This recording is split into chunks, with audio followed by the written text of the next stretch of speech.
Salut à tous, c'est Thibaut. Salut. Aujourd'hui, je vous retrouve pour vous parler de Underwater City New Discoveries. C'est l'extension du jeu Underwater City. C'est un jeu de Vladimir Sushi et c'est édité par Delicious Game. Dans Underwater City, vous devez exploiter au mieux les profondeurs de l'océan pour développer vos cités sous-marines. Dans New Discoveries, de nouveaux éléments viennent s'ajouter au jeu de base pour vous aider dans cette tâche. Vous aider ou vous la compliquer peut-être des fois. Voyons donc comment c'est donc que ça fonctionne New Discoveries. Donc Underwater Cities New Discoveries est à la fois une extension de jeu mais aussi une extension cosmétique. Première chose qu'on va retrouver et qui est très marquante dans le jeu, ce sont les plateaux individuels qui ont été refaits.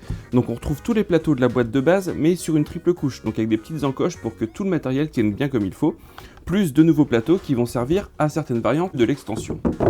Deuxième chose importante que vous trouverez, ce sont des assistants. Dans le jeu de départ, tous les joueurs ont un assistant identique en début de partie.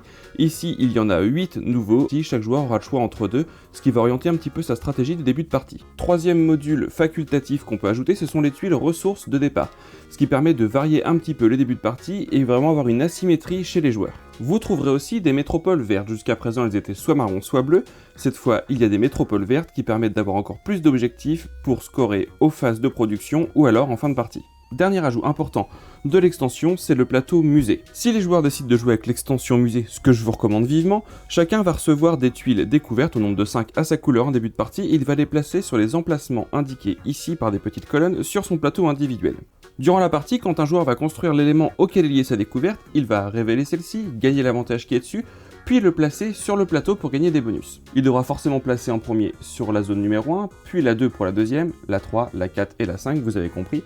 Donc il gagne le bonus de la tuile comme je l'ai dit, plus le bonus de la zone indiquée. Au début de partie, tout le monde a le même bonus, mais plus on avancera dans la partie et plus on aura fait de découvertes, plus les bonus seront intéressants et limités. Premier arrivé, premier servi. Ces bonus nous permettent de récupérer des ressources, des points de victoire, des cartes spéciales ou encore plus de points de victoire en fin de partie. Et de l'autre côté, elles nous permettent d'avoir de nouvelles métropoles, même plus de métropoles qu'à l'habitude. Et vous trouverez aussi dans le jeu deux variantes pour jouer avec les métropoles. La première variante proposée pour les métropoles est un marché visible où les joueurs vont récupérer leurs métropoles au fur et à mesure qu'ils peuvent les construire. La deuxième s'appelle le choix des métropoles. Au début de partie, les joueurs vont recevoir un nombre de métropoles des couleurs indiquées ici, et chacun aura le choix de construire celle qui l'intéresse en fonction de son développement et de son objectif de partie. C'est donc une extension qui vous apporte aussi bien une modification cosmétique du jeu avec les plateaux triple couche qui sont superbes et très pratiques en jeu, mais c'est aussi une extension qui apporte pas mal de modifications en termes de jeu, avec différents modules qui peuvent être ajoutés au nom selon le choix des joueurs. Entre le plateau musée recto verso, les tuiles de ressources de départ, les différentes nouvelles métropoles, plus les nouveaux assistants, il y a un choix énorme sur la variabilité des parties et sur la configuration de celle-ci. Comme d'habitude, abonnez-vous à notre chaîne, posez des questions en commentaire s'il y en a sur le jeu. En attendant, jouez bien, à bientôt, ciao!